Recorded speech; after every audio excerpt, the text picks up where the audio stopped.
So I want to talk about therapy and seeing a therapist.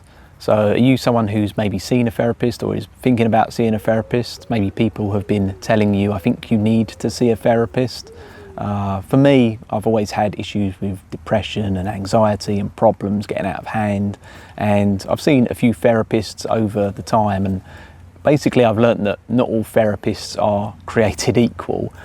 Certainly here in the UK, if you get a prescribed therapist or therapy through the NHS or even charities like there's one here in the southeast called Mind that will help people out with issues that they might be facing, like you might not be getting what you need from it, and it's worth just being aware of that. So the first therapy I ever had, I was probably about in my early 20s, and I saw someone who, I think they were quite new to the profession. I wouldn't say they were a trainee, but I think they were just recently qualified, and I don't think they quite knew what to do with me.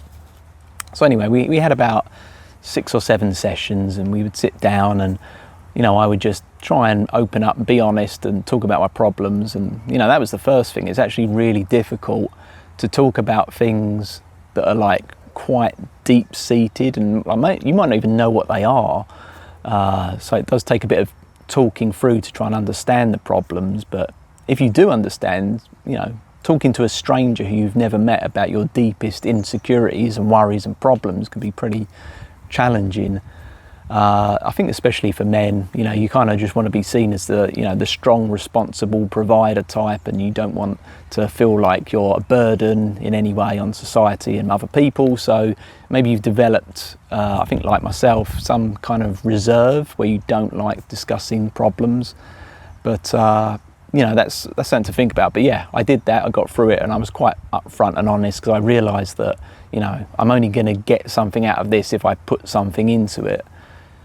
But the thing I want to talk about with this first therapist that I saw was we got to about the 5th session, and then we did touch upon, I guess, some childhood trauma or some issue that I was aware of, you know, that things that had happened. And, you know, I was talking to the therapist about this, and she kept probing me about it, and eventually she brought me to tears, and I got really upset about it. And I remember there was like this big long pause afterwards where I was trying to sort of like pull myself together and sort of man up, or at least, you know, get my emotions back in check.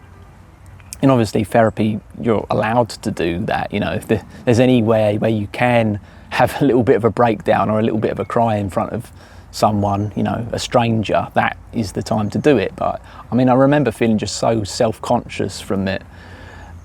It was difficult, but she thought that that was a breakthrough. She thought that was good. She thought that was what the 4 or 5 sessions prior to that point had been working towards.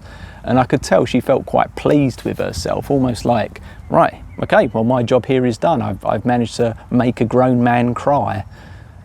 And I was thinking about it, and I think there are times when people do have this kind of hidden, locked away trauma, which if they can kind of actualize it, realize it, bring it to the surface, it probably does help to just kind of think about it and acknowledge it, and it not be this kind of, you know, rotting little monster that's sort of hiding in the back of your sort of subconscious or eating away at you without you kind of knowing about it. But in my case, I did just feel like, yeah, you know, some stuff happened when I was younger. You know, I've kind of, like everyone does, you kind of learn to just get on with life and live with it and deal with things that happen, and everyone has problems and things that happen to them. And I actually think that trying to, you know, if your objective as a therapist is trying to get someone to cry or feeling like that's a good thing, that's a breakthrough, I don't really think it is. I think sometimes you're just making your patient relive through a trauma that they don't necessarily need to do. Like, you know, if there's some resolution at the end of it, or there's an acknowledgement of like, okay, we've acknowledged this problem, how are we gonna, you know, conceptualize it in the future, or how are we gonna deal with it in the future? You know, if there isn't that, and it's just like, you know, you get towards the end of a session, you're having a cry over a, you know, a significant childhood trauma, and then it's like, you know, it's like, right, and you're having to cry over a significant childhood trauma, and then the session's just like, well, okay, well, you know, it's getting towards the end of the session, so we're going to have to wrap this up now. So, you know, and they send you on your way in this kind of like distraught emotional state, and you just then have to deal with the next, you know, 10 hours of the rest of your day and the rest of your week until maybe the next session. And you might even have a next session if that's like the last session scheduled in your diary.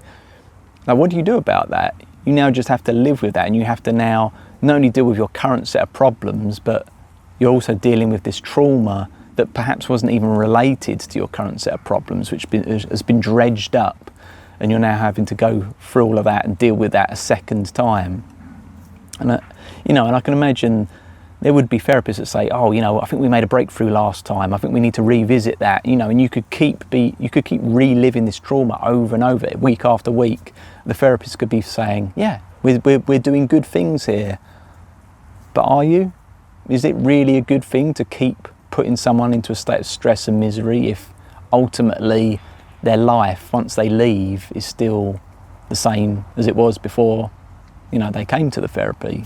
So anyway, that was my experience, and that's just my 2 thoughts on this idea of trying to, you know, dredge up traumas as a way to help people overcome their issues. Because if your issue is alcoholism and addiction, talking about some childhood event that has nothing to do with that doesn't mean anything, you know. And they might say, oh yeah, your father was an alcoholic and he beat you, and that's why you're turning to drink because you're trying to escape from your previous bad memories or something. No, maybe you're not. Maybe you're not trying to do that. Maybe you're just wired in such a way that you're easily susceptible to addiction and alcoholism, and it's just that simple. And therefore, perhaps a better type of therapy for you would be someone coming along and saying, okay, here's the state of play. We're going to have to put measures in place within your life, your everyday life, to avoid these addictions from happening. Because, you know, all you have to do is look at a bottle of beer, a pint of, lager, and you're going to go off the rails again. So we're going to need to find ways to get that stuff out of your life, and that's what you need to do in those cases.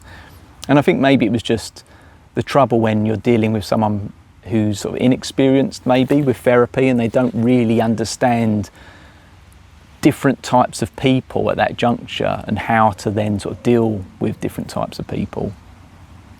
So maybe she was doing her best, but it was not a good therapy session. So that ended in my early 20s. I didn't feel like I got any resolution from it. Later in my sort of mid to late 20s, maybe around the age of sort of 26, 27, I saw another therapist. I was having some more issues, obviously. Nothing was resolved. And this one asked to, again, go back to my childhood. So I was like, right, okay, I'll be honest again. I'll talk about my life. We went back even further in my childhood to when I was maybe like 4 or 5 years old. And I told her about this episode I had where I had almost like an existential crisis when I was sort of like a 4 or 5 year old, where I realised that one day that I would be dead and I wouldn't exist, and I would be in the same state as before I was before I was born. And obviously, you know, if you think about that a lot, especially if you're not religious, it can be quite traumatizing. You know, it can be really difficult to really think about your mortality, that you only have a finite time on the planet, and it's a very short amount of time, because everything that you care about, everything that you are, is in you as a human being. And if you're not a human being, then there is no you. So, you know, if you are going to worry about something, that probably is the biggest thing you can worry about. Anyway, had my little existential crisis, and it's been an ongoing problem. It's called phantophobia, when you're scared of being dead. Not the fear of dying and the pain and the suffering that you go through, but just this fear of the void, basically. And it's something that is like a big issue that I still have to deal with to this day, but you know, I've made it now into my 40s and I'm still alive, and it hasn't completely overtaken my life, but it is a problem still.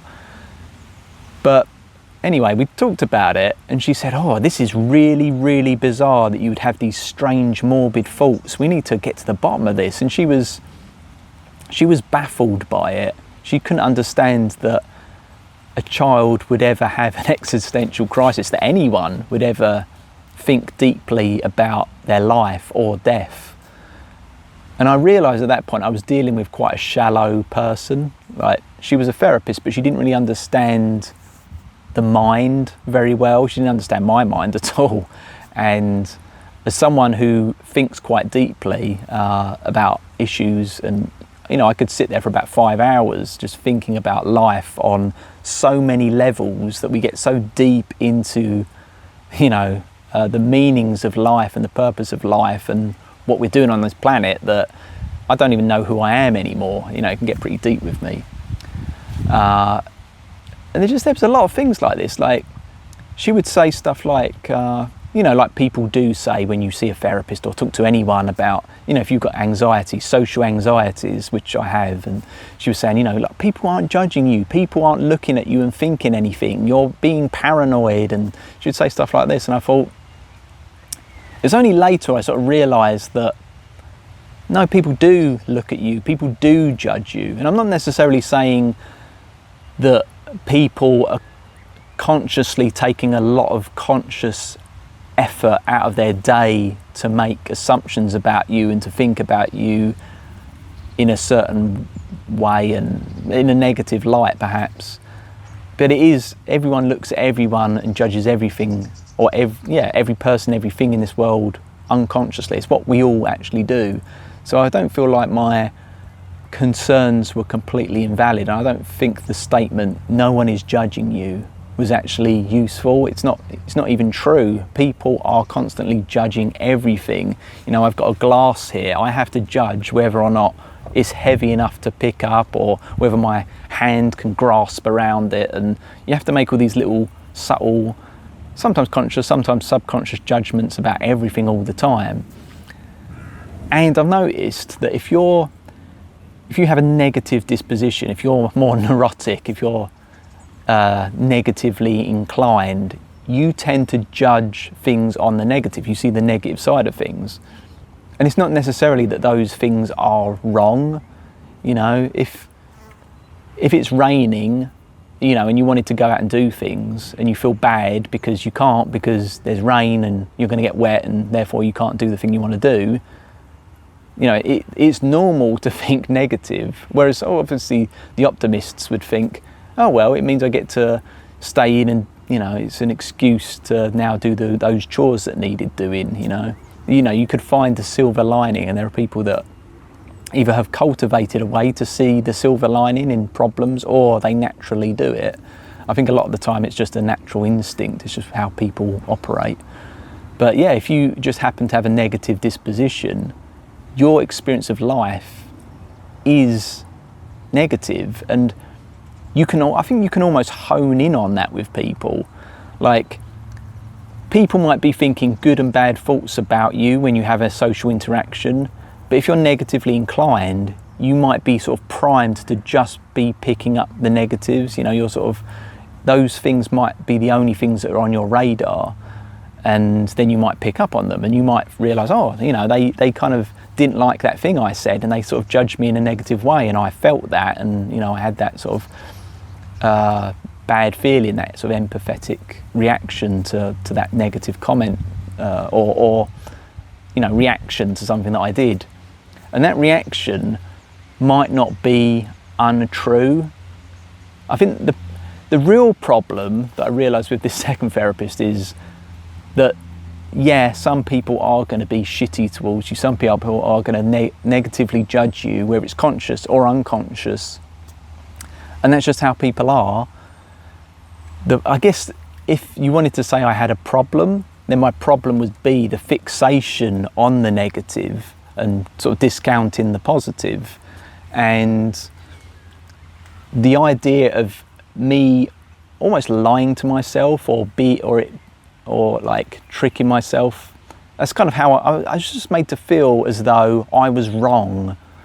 You know, the reality that I saw before my eyes was wrong. I was told the sky is green. I looked up, I said, no, it's blue. And then I was told I was wrong.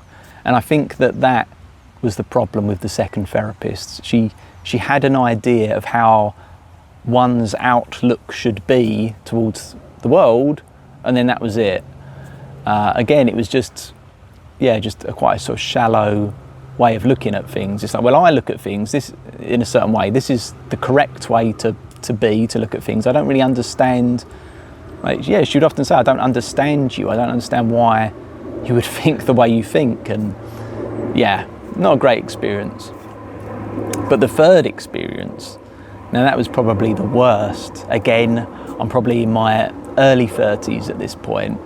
I have a problem. I can't remember what these problems are about. Normally, I'm always quite down and negative, and I have chronic depression at the best of times. And I think sometimes when there's a big life event like a breakup or losing a job, something like that, it'll trigger me off and I can spiral. It can be other things as well. Anyway, doesn't matter. I'm seeing the third therapist. She sits me down and she says, I'm a CBT therapist. This is how the brain works. This is how things are. And I was like, right. And then she said, I don't think you quite understand. Let me just stand up in front of this whiteboard. I'm going to draw you a diagram. So she got her marker pens out and showed me how faults are. She's like, you think the fault and then you feel the feeling. Because you feel the feeling, you act in a certain way. So it's this cycle of action, faults and feelings, and it goes round and round. And I was like, and I was basically just saying to her, I understand how you're trying to conceptualize this into like a framework that kind of makes sense to you, but that isn't how I see the world. That isn't how I interpret the world. My outlook and my thoughts about life and the world isn't that simple. And I feel like she thought, whoa, I'm the therapist here. Who are you to lecture me about the mind or how things work, how we interpret the world, and she sort of pointed at all her accolades and her qualifications on the wall and tried explaining it again as though I was either stupid or like just deliberately being defiant, to be rude. And I was really polite to her. I said, look, I just don't understand this way of thinking. Like, this isn't how my mind works. I was never rude. In the end, after, getting more and more het up and frustrated with me, she, frantically just wiped her diagrams off the whiteboard, threw her marker pen across the room and just said, look, if you don't want to help yourself, there's nothing I can do here. You're not willing to listen. You don't care. I don't even know why you're here. She threw a proper tantrum. Again, she didn't have her emotions in control. And I think she just didn't like the fact that I was questioning her authority. And it was bad, and I've since told people about that, and they can't believe that someone would throw a tantrum in front of their customer, especially when their customer is, someone dealing with depression or anxiety or problems in their life, and your job is a therapist. You're supposed to help them, deal with their issues or whatever it is. And yeah, I just realised that at this point, I don't think therapy is for me.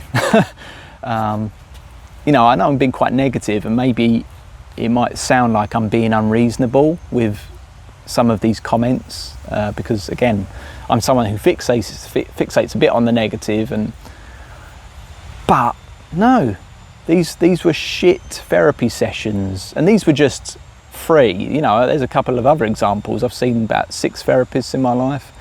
They've all been shit, basically. They've been shit. They've been a waste of time. Okay, not all actually. I can think of 2 that were okay, which is why I say they're not all created equally. Some are bad, some are at least okay. And really, when it comes to getting a therapist, certainly if it's like a freebie one on the UK NHS health service or a cheap therapist, you kind of get what you pay for. But the hard thing is, even privately, I have seen a couple of private therapists, and they were the ones that at least were okay and not shit. Even the okay ones, they weren't good therapists. they were, what would I say? Yeah, they were adequate. They were adequate at doing their job of you coming into their sessions, sitting there, listening to you talk about your sessions and asking you to expand upon your thoughts. So just quickly talking about the okay therapists I've had, just to compare. So we would go in and they would say, okay, what's the problem? And then they would sort of reiterate to you what you had said in a slightly different way. So if you said, oh, I'm feeling really depressed, my partner's left me and I'm struggling to find motivation to get up in the morning, they would say, I can understand that. That must be really difficult, having a big change to your life circumstances. And it sounds like you're, struggling to, figure out what to do next. Or, they paraphrase what you say and sort of parrot it back to you. And that's good, it shows a sort of, that's what people that listen generally do. That's apparently how you develop your listening skills. You listen to what someone says, then you say the same thing in a slightly different way back. It was a little bit like formulaic though. It was like I could tell they were sort of like following the script of how to be a therapist. And I think really what you expect when you see someone is to have someone not just listen so that they can say the thing back to you, that what you said, but you want them to listen and find out what your problems are, and then help you devise a way to fix those problems. Because like with the first therapist and like with all therapists that I've seen, it's all good and well talking about the problems, but what happens when you now need to solve them? How are you going to get over them? What's the solution? And I feel like I've never really had an answer to the solution to these kinds of things. But anyway, I just wanted to talk about my experiences. Make of that what you will. Like I say, I'm probably sounding a bit overly critical, but yeah, these were pretty bad experiences. And I think if you're considering therapy yourself, well, just give it some thought before rushing into it. That's all I can say. So hopefully I'll see you again on the next one.